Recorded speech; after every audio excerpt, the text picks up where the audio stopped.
ใจบ่ทันแล้ว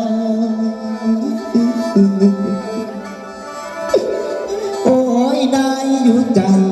บ่ทันแล้วแซวนี้ตายดอกกับพี่ดอกกับพี่ไอ้สมพงษ์เขาสิบ่นำมาข่าวอีกบ่ไอ้สมพงษ์ไอ้กระบุกน้องอุ้ยเด้ดอกญาติดีแต่พี่ดอกเขาสิขายเท้าตายทั้งสองคนดอกแดงเป็นตาได้บ่ทันดงเด้ดอก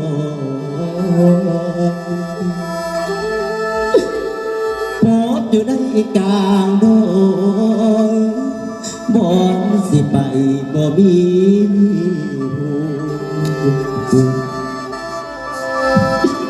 หน้าอดสู้แท้ข้าวดีนี่ความตายแสนลาอ่อนลาอ่อนสมพงษ์น้องบ่ไหวแล้วนี่บัวสอนบัวสอนอดทนเอาเดินออกหน้าบัวสอนเอ้ยน้องยาวอดทนไว้แน่เด้อโอ้ยน้องพี่น้องพี่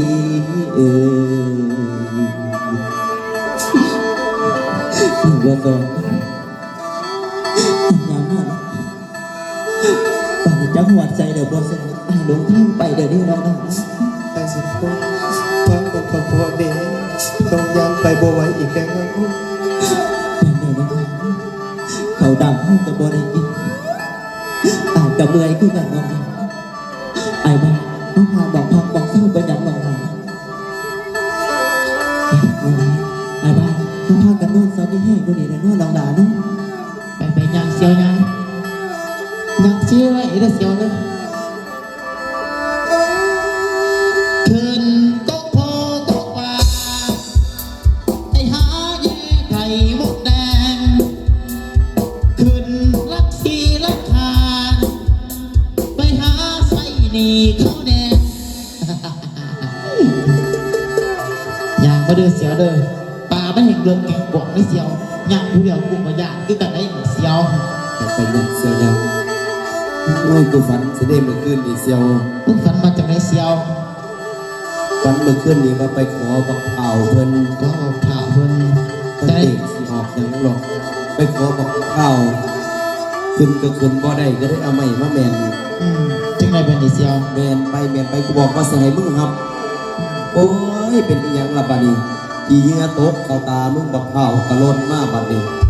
จึงได้ต่อเป็นเสียวแดนหาน้ำที่บัดนี้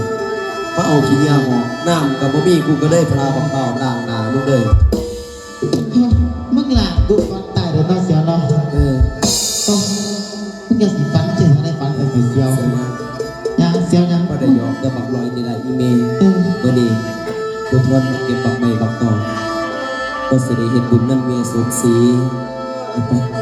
หยับน้ำไหนเอาซิบไม่ยังเดี๋ยวนี้คนเจียวมึงหันเจียวอยู่กลางป่ากลางดงจังให้เธอมีหูมีคนเจียวมึงเที่ยวทางเส้นนี้ก็กูกะลาไอ้ปีก็บ่เคยเห็นคนมานั่งตีจังเดือนเซียวสองบนน้ำสองคนนี้บ่เคยเห็นในเซียวคุณบ่เคยเห็นคือกันเจียวปักว่ามันเป็นขี้รักไส้โจรบนยักษ์เซียวตัดคอไปเลยเซียวตัดคอไปเลยเซียวขามันหลุดเซียวเอาก็จะไม่ขามันซะกูกูบ่เคยขาคนเซียวมึงขาแต่คล้องบ่เซียวโอ้ยของกับบ่เคยขาคือกันเลยมาเสียกูบากูตัดเลยได้ดิเซียวตัดขาด้วยเซียว1 2 3 เดียว ยังเสียว มันเป็นขาวคนนี่มึงกระสิเป็นคนบดีแล้วกระสิติดคุกติดตารางเลยเนาะ ที่เสียวกูก็สีบาปีนี่เนาะเสียวเนาะ ว่าเป็นปุ๊บมันก่อนหางบึงเล็กหน่อยก็บ่ต้องย่านดอกเสียว มึงลองทางนี้เสียวเด้อ เออ มึงหลับบ้านตกในไหนเสียวชีวิตมีชีวิตเดียวเลยนี่ อ้ำ อ้ อ้ำ ำอ้ำคนหยุดเสียวเสียวรัด โอ้ยแม่มึงเลยกูบอกว่าลาดไว้พอว ยู่ กร้านโยมแล้ว ผ ผม มมารักพี่เสียว พวกร้านโยมแล้วยันนี้อย่าขาพวกร้านสักคน หลังยอมแบบคนรู้ยังตียังหาพงหานตัวบรู้ปล่อยพวกหลานไปสาวบรู้ บ่ทันไหนเห็นยังซะว่าย่อเด้อ มันว่าเฮาสิมาขามันเลยไอ้เสียวนี่ตรงขาทักมันคือคนดีอยู่ดอกเดียวนี่พอดูบ่ได้มาขาจะดอกหลานเอ้ย บรู้อะไรนักหาพงหลานสัตว์ที่บรู้ แม่นแล้ว บรู้ภาษาที่หลานขอกินเข่าเนี่ยบรู้ เป็นเราพอรู้พวกร้านหิวเขาพอรู้ เสียว ขอกินเขา เอาแล้วมึงยังอยู่บ่เสียว ยังอยู่รักเสียวกูถือว่ากูกินทุกอย่างกูได้เสียวมันยังน้อยเดียว สงสารพวกหลานเนี่ยพวกหลานอยู่เขาแห้งแห้งบรู้ เขาป้าเขาลงจึงได้ถือเขาด้วยนะพ่อแม่จะบ่ได้ให้เห็นหน้าบ่ได้นี่ บรู้บรู้จะว่าไงบรู้หลานขอกินเข่าเนี่ยบรู้ เป็นเราพอรู้ร้านหิวหลายพอรู้ มันก็สิอยู่แห้งได้เสียวให้มันกินซะ โอ้ย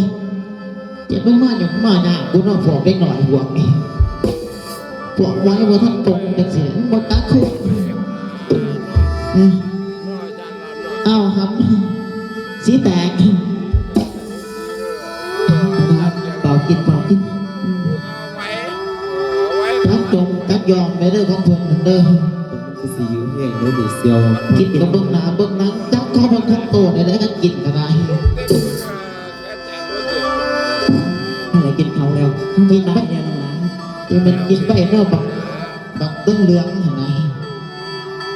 แล้วมันแค่ได้กินสาๆเนี่ยครับ บรู้ เฮ้อ หลานแขนเขาขอน้ำเนี่ยบรู้ โอ้ยบอกบ่ผิดควบในวันนี้เนาะ ไว้ไว้เด็กร้านแข่ ขอกินข้าวก็ขอกินน้ำจะแสดงกับเบาดีกับคนพอเบาดีต่อไปสิบ่ขอกินกาแฟเอามาติดแต่กับพี่ยากูหุ่นบ่นี่ บรู้ก็รอหลานขอกินน้ำเนี่ยบรู้ ตายน้ำขอบใจเด้ออยู่ดีมีแห้งอยู่แดงมีฮีเอาน้ำ เอาน้องหลาน เอาบางนั้นกินตอน สงสัยบรู้มันก็เลยถือน้ำมา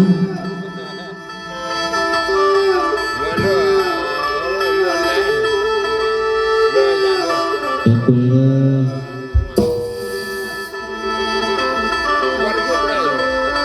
ขอบใจหลายๆเด้อพอรู้ที่ให้พวกร้านกินเขากินน้ำพอรู้ ขอบใจเด้อพอรู้คนรอที่ให้เขาให้น้ำพวกหลานกิน อ้ำพี่ของกูพี่ โดยพอรู้ให้กับขอบใจคือกันพอรู้ จังสีกันจังพ่อฟังแน่ นี่พวกเจ้าสองคนนี่เป็นเสียวเป็นเหยหรือว่าเป็นอ้ายเป็นน้องกันบ่เดี๋ยวนี้นึง อ้ำมึงเสียว พวกหลานทั้งสองเป็นไอ้กับน้องกันสันดอกพอรู้ แม่นเราพอรู้ นี่สิพากันไปไสมาไสกันนี่จะพากันมาหิวเขาวหิวน้ำนอนอยู่กลางป่ากลางดงจังสี่ คือจะสี่ดอกพอรู้พวกหลานทั้งสองสิพากันไปนั่งหาพอสันดีพอรู้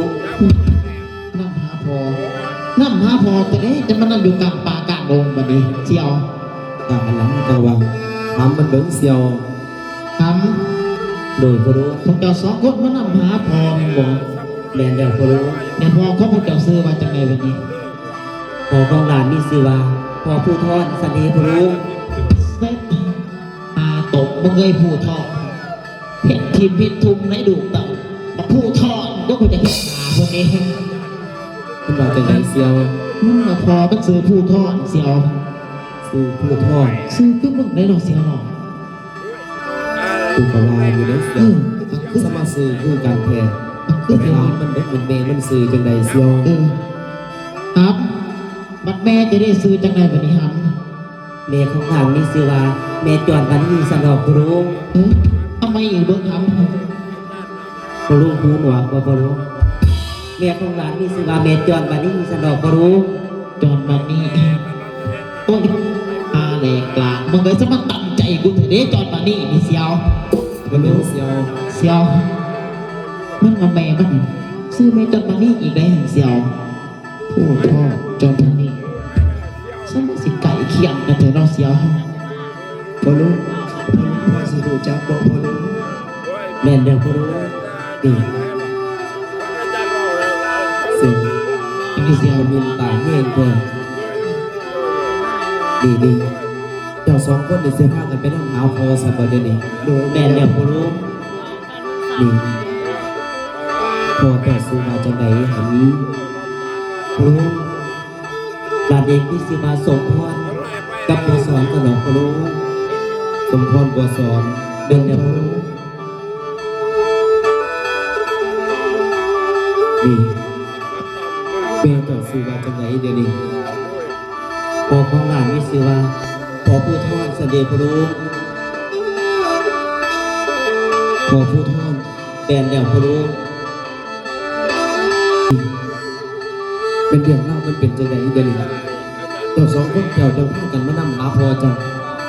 เล่าเบาให้พอฟังก่อนนำมือ ที่จะสีดอกพระรู้แต่กีดแต่ก่อนแต่จอดบานี้กับพอผู้ทอดเพื่อเป็นคนบาดปลายพาหลอดเกิดความบังใจไปสู่ของแม่บริทิมพอผู้ทอดว่าพอผู้ทอดเป็นคนถูกข์เป็นคนจน พอพอด่านทั้งสองได้หูความจริงจากปากพอสมบัติแต่ปากพอสมบัติพอเป็นพอที่แท้จริงของพวกหลานของหลานเป็นพ่อกันบ้านข่าวพอของหลานสงสารพอ หลานอยากเห็นตาพ่อพาบุกหลานไปน้ำหาพ่อนี่ เสียว อันนี้เสียว กูฟังบ่ผิดเป็นบ่เสียว ฟังบุพิดบอกเสียวเอ็นสองหูหรอเสียว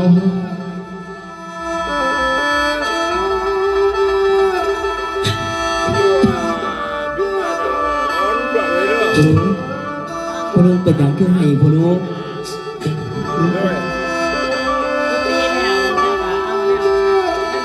มันบอกต้องพาไป โอ้ยพอบานฟ้าขันพาเนลงมาแต่งอยู่ในใจ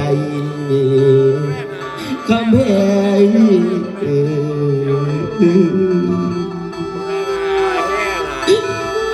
รู้พอรู้ยังไงก่อนพอรู้ โอ้ยคำเอ้ยคำพอนี่น้องคันลิ้นไหลไหลน้ำตาบาดฟังเบา พอรู้พอรู้เป็นยังคือหาเราพอรู้ตั้งใจให้ดีๆลูกหลาน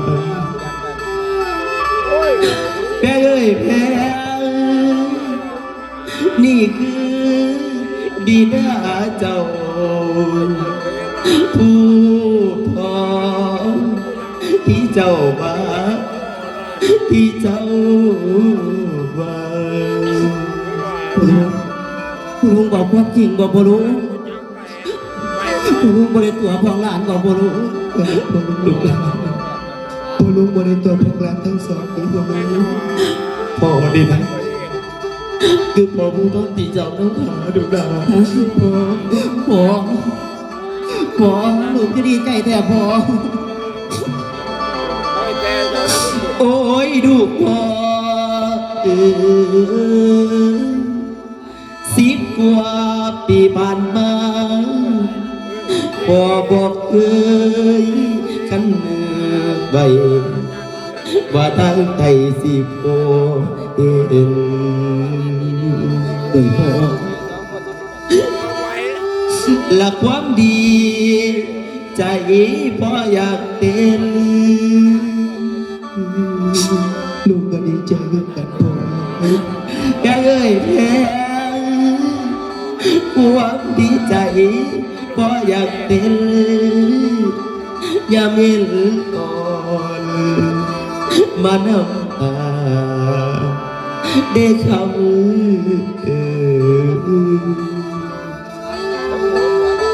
ลูกก็ดีใจคือกันพ่อข้าเอ้ยคำพ่อนี่นะบอกเคยคิดว่าสิมีโอยบังนี่ ลูกกระบอกกินบอกฝันคือกันพ่อ จับมาตีทั้งสองล่างแขนคือตา แก้วอีปองแก้วอีปองข้าเอ้ยข้ามพอดีใจกันกาดองได้มาพอนาบาบุญ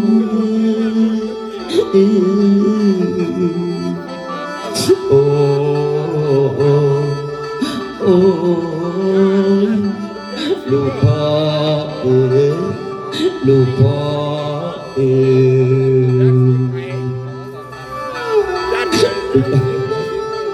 พ่อพ่อบ่คิดบ่ฝันว่าจะได้หาดูทั้งสองเลยพ่อนี่นะคือผมพูดตอนที่แท้จริงของบอกเจ้าผมก็ดีใจพอดูมันพ่อให้ดูเขาถามเลยพ่อถึงถ้ามันเป็นอย่างไรพ่อเป็นอย่างเอฟก็หยิบพ่อไปจังสิพ่อ แม่นแล้วพ่อ ถึงว่าพ่อเป็นคนบริบดีพ่อบอกให้ลูกฟังแน่พ่อ ถึงจุดนั้นพอสิว่าเห็นจังฟังตั้งแต่พอจับเขียนเอากับพ่อกับเมย์จัง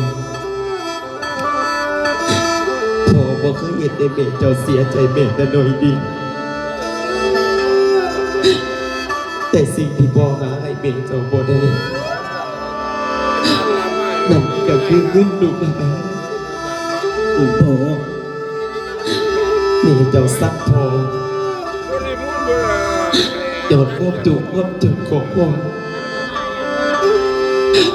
เมย์เจ้าอยากอายไทยบาทไทยมือ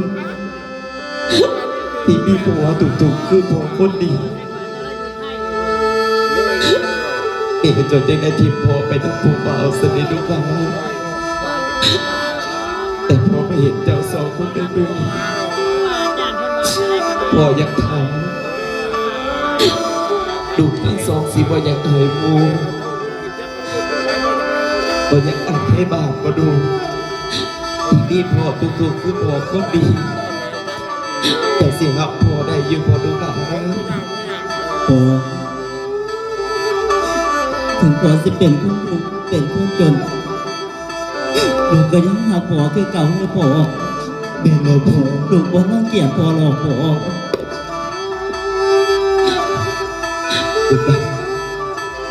ถ้าจะบอกแต่สักบอกกับบอกใจให้ลูกนะที่เจ้าบอกสักบอกแต่ว่าเดี๋ยวนี้พอมาเอาเมียไปได้ลูกนะ พ่อแต่เพื่อนสิให้พ่อลูกอยู่น้ำบ่พ่อ